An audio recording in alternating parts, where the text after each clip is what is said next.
everyone. Welcome to the Adapt series, where we have conversations on business continuity during these uncertain times. I'm your host, Sanjana Balaraman, and I'm in conversation with Parker Trewin, the Vice President of Corporate Communications at Freshworks. And we're going to be discussing crisis communications. Hi, Parker. How's it going? It's going as well as can be expected, but good to be here. Yeah, it's good to have you here. Thanks for joining us. So we're obviously facing a difficult time right now, and that's especially true for businesses everywhere. So to start off the conversation, could you walk us through what are the different kinds of crises that a business can face? Yeah, sure. First of all, I think, what is a business crisis? A business crisis is anything that threatens the company's acute and long-term ability to conduct business. And, outside of this pandemic that we're facing, there are lots of types of crises that can come up, including, network outages, when your system goes down, or security and data breaches like the Yahoo data breach, or the security hack of the DNC, natural disasters like Hurricane Katrina that we saw here in the United States. And, sometimes employees behave badly, and there are HR crises that come up around sexual harassment or discrimination. And sometimes there's an unexpected transition that can impact the business. Last year, a major medical center lost their CEO of 7 years quite unexpectedly, and they had to react to the transition of that and provide communications around that to understandably, and in all these situations, understandably describe the impact to the business and what it means to their customers. Of course. So customer service is obviously one of those teams which is constantly in touch with customers during a crisis. So as a corporate communications person, would you have any general rules or guidelines that you would suggest that they follow? Well, absolutely. I look at kind of the 5 things that you do when you're personally communicating, and service and support reps are on the front lines. So, the first thing that I always say is the first rule is do no harm.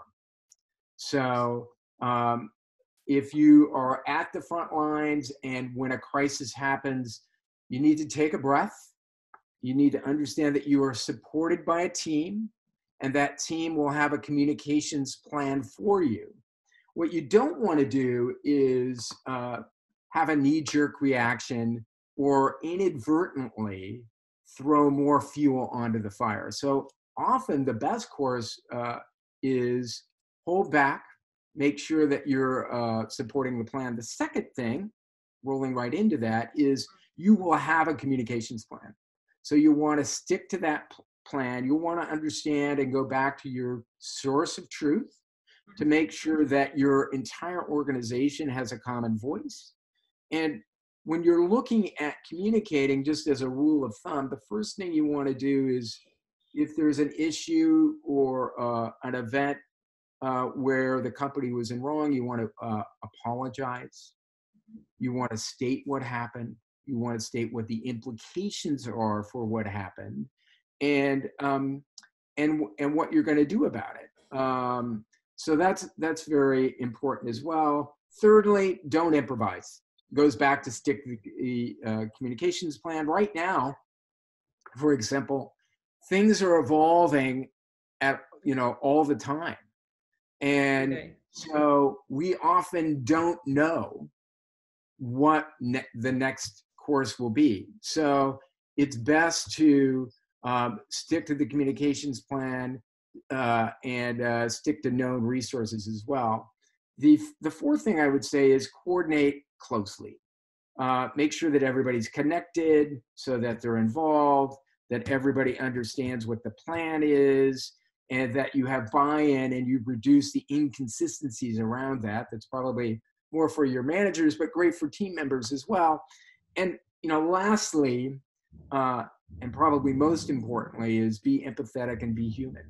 I mean, we are communicating at a time when not only now, but in all these situations where they have real human impact on people's abilities to do their jobs and their people's ability to conduct their lives.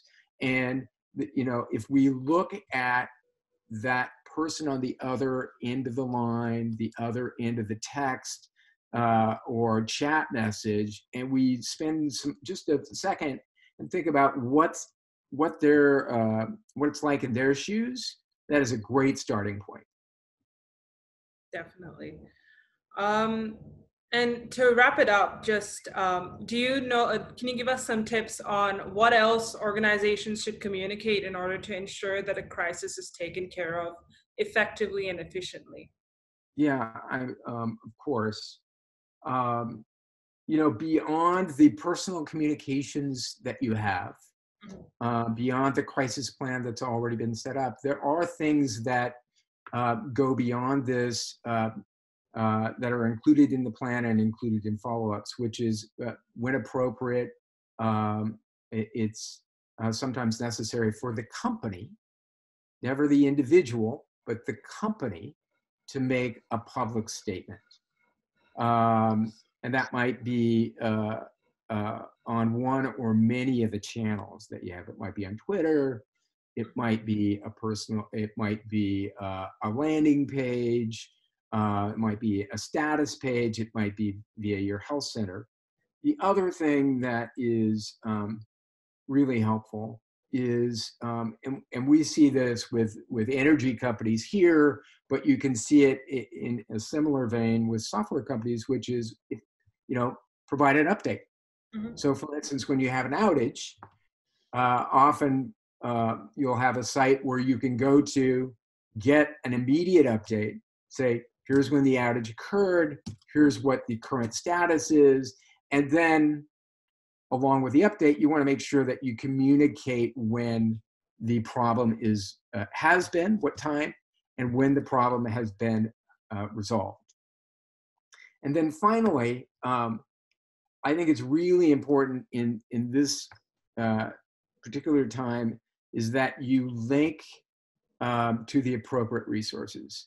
There is a lot of information that is going out. Yeah.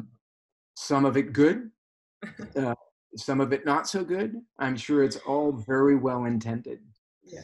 But I would recommend that everybody stick to, the most reliable resources in all situations. So make sure that when you have any crisis going on, that you know what those resources are that you can refer people to. So for instance, with the COVID-19 pandemic, you could look to the World Health Organization, you could look to your local government entity here in the United States. We often refer to the CDC. Yeah. So if you kind of follow those rules for frontline professionals, I think you're going to provide an appropriate and informative response to any crisis that might come up.